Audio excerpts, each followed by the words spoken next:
गीता में दिए श्री कृष्ण के उपदेश को सफलता का मूल मंत्र कहा जाता है। इन उपदेशों को जीवन में उतार हर व्यक्ति सफल हो सकता है और खुशहाल जीवन व्यतीत कर सकते हैं। श्रीमद् भगवत गीता में भगवान श्री कृष्ण द्वारा दिए उपदेश में जीवन का सार समाहित है। जिस व्यक्ति ने इन बातों को जान लिया वह जीवन में सफलता का मार्ग प्राप्त कर सकता है। इसीलिए गीता में भगवान कृष्ण द्वारा बताए इन उपदेश को हर व्यक्ति को जानना चाहिए। इन उपदेशों को सफलता का मूल मंत्र कहा जाता है। यह मंत्र व्यक्ति को सही राह दिखाता है और इनसे व्यक्ति खुशहाल और सफल जीवन व्यतीत करता है। महाभारत के युद्ध में भी भगवान कृष्ण ने अर्जुन को गीता के उपदेश सुनाए, जिससे युद्ध में पांडवों की जीत हुई।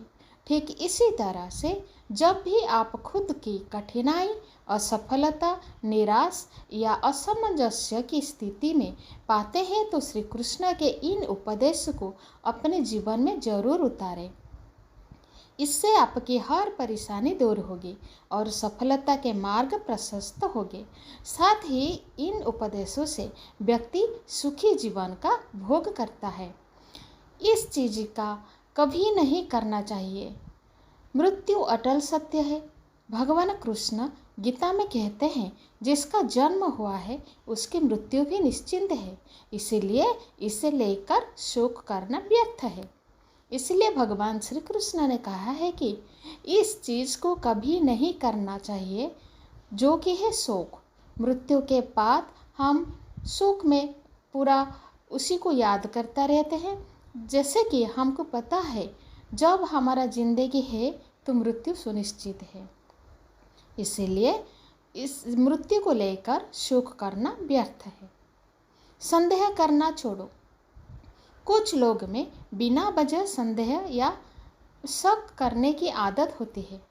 ऐसे लोग कभी खुशी नहीं रह पाते हैं। साथ ही इस आदत से रिश्ते में प्यार और भरोसा दोनों के खत्म हो जाते हैं। इसीलिए बिना वजह संदेह करने की आदत का आज ही त्याग कर दो। थर्ड है, ईश्वर को करे याद। ईश्वर आपको हर समस्या से निकाल सकते हैं, इसलिए हमेशा अपने ईश्वर को याद करो। गीता में कहा गया है कि जो व्यक्ति ईश्वर को याद करते हुए अपनी प्राण का त्याग करता है उसे सीधे भगवान का धाम मिलता है। इसीलिए हम जिंदगी में बहुत व्यस्त रहते हैं। कभी भी किसी वक्त कभी भी हम थोड़ा सा ज़िंदगी में एक टाइम मिलता है तो ईश्वर को प्रार्थना कर देना चाहिए। ईश्वर को समर्पण कर देना चाहिए आपका भक्ति, आपका विश्वास। इसलिए ईश्वर को ज़रूर याद करना चाहिए। और भगवान श्री कृष्ण ने ये कहा है, इन कामों को ज़रूर करो। अगर आप बुद्धिमान हैं तो इसे नेक काम में खर्च करो। बुद्धिमान होकर चापलूसी करने या किसी प्रकार का जैसे कि बाधा विघ्न रचने के बजाय निस्वार्थ भाव से समाज की भलाई करो। इससे आत्मसंतुष्टि मिलेगी, इसलिए आपका मन में बहुत सारा खुशी मिलेगा और समाज में आपका नाम सम्मान भी बढ़ेगा। और श्री कृष्ण और एक बात बोले थे, मोह का करे त्याग। गीता में कृष्ण अर्जुन से कहते हैं कि मोह को छोड़कर सत्य को जानने का प्रयास करो।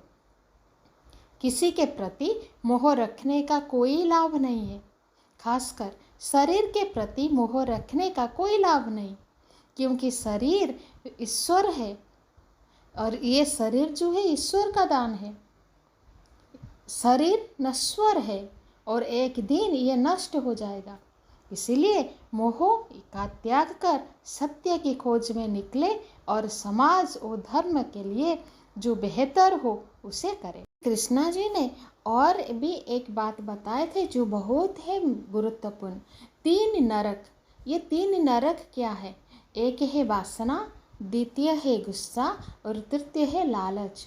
व्यक्ति में वासना, गुस्सा और लालच ये 3 प्रकार अवगुण है जो सीधे नरक के द्वार पर ले जाता है। इसलिए इसका त्याग करें। इन्हें अवगुण का त्याग कर आप खुशी जीवन को व्यतीत कर सकते हैं।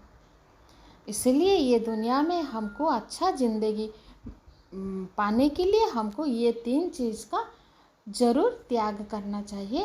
वो है वासना, गुस्सा और लालच। तो फ्रेंड, ये था मेरा एक मोटिवेशनल वीडियो जो श्री कृष्णा जी का गीता में वर्णन है। तो ये था मेरा वीडियो। आपको अच्छा लगा तो शेयर कीजिए, लाइक कीजिए एंड मेरे चैनल को सब्सक्राइब कर दीजिए। धन्यवाद दोस्तों।